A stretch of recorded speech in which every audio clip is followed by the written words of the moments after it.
Hi, DJ Ellert here from AudioForSpeaking.com, and today we're going to go step by step and walk through setting up the audio for your event.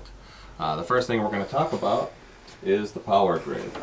This power grid is a simple one, but it's a protective one. This has jewels that will protect the equipment in case there's any spikes in the electricity. Anything could happen, and we want to protect our equipment foremost. So the first thing I'm going to do is plug in the power grid like this to the wall and set it here so we can plug the various equipment into it. The second thing we'll talk about is the cords that we're going to plug into it. This here is a HOSA cord, and it's a heavier duty cord. This heavy duty HOSA cord was specifically rated for computer equipment and pro audio gear. Now, do you have to use a HOSA brand cord? No, but what I'm encouraging is that you use a heavier gauge cord, one that is not just one of these thin cords that you see, these household extension cords. This is a better style cord, a heavier gauge cord to use. So I'm going to go ahead and just plug in an extension cord here.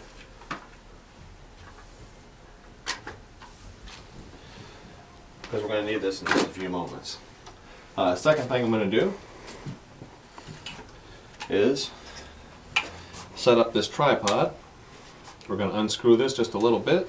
The bottom of the tripod legs swing out like this, and there's a little wing nut which just gets tightened down like this, and that gives us a solid base to put our speaker on. Now there's a couple different ways to hook up audio equipment. For example, one way would be to plug your audio equipment into a hotel wall. For example, we're going to take a look right here. This is an XLR plate that you can use to plug your audio equipment into. It just has a 3-hole pattern. It's a very common one. There's two kinds of cords that you use for audio.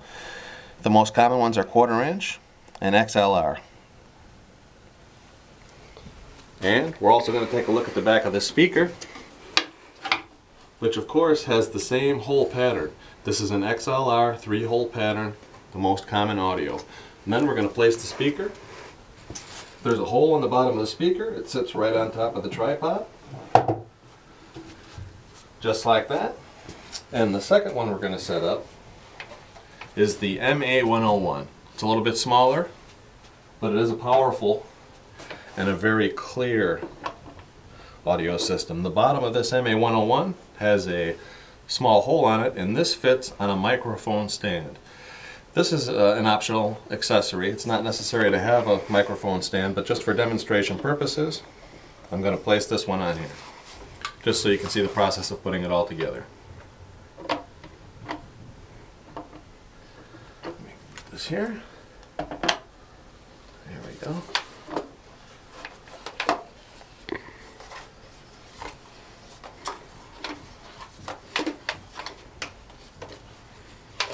I'm just going to set this one up and get this one powered up as well. This is the AC power adapter for the MA101, which plugs in right here on the bottom. The bottommost hole is for the AC adapter, which plugs in right here. And then we're just going to plug that into our power grid.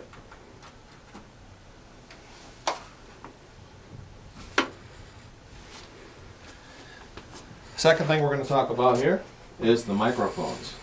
Go ahead and take a look at the ones we have here. This one is the body pack transmitter, and this one is the handheld transmitter. The first one we'll talk about is the body pack transmitter, and to set it up, there's 2 clips on either side which you depress in, and it opens up the front part panel. There's a spot here for 2 AA batteries. So what we're going to do, place the batteries inside. There's actually a little diagram inside the body pack which shows you which direction the batteries go.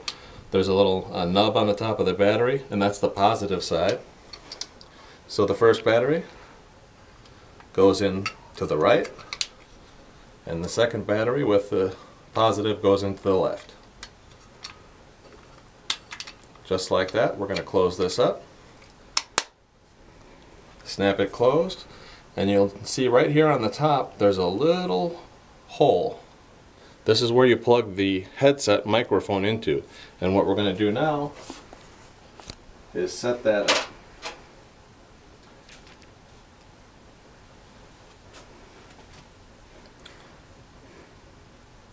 You want to be careful with your microphone cords.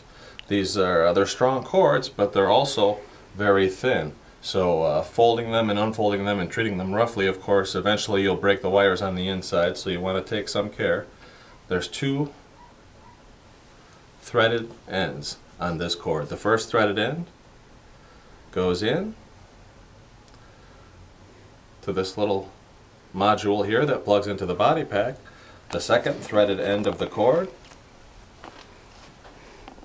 is the one that gets threaded into the microphone that goes over your ear.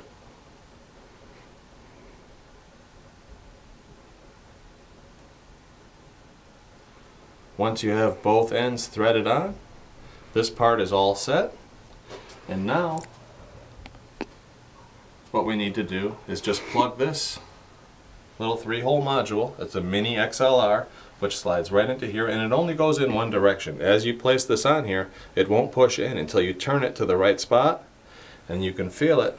It pushes in, it snaps into position just like this. Once that's snapped into position, this one is all set and it's ready to be used. We're going to set it off to the side. The second microphone we're going to talk about is the handheld microphone. And similar to the body pack, this one also uses 2 AA batteries. The head of the microphone is actually threaded on. We're going to unscrew that first. Once you unthread it, it comes right off the top. It's kind of blended in right here, but the side of the microphone where the battery compartment is, it has a little plate and it just comes right off just like this. And what we're going to do is look where the little diagram is. It shows where the positive and negative go. We're going to slide the positive in on the bottom on the right, and the positive goes to the top on the left. Once the batteries are in position, we're just going to replace this little cap like this, and then slide the head back on and then thread that back down, which holds it all in place. This one's set up. We're going to set it off to the side, and then we're going to finish powering up and hooking up the audio.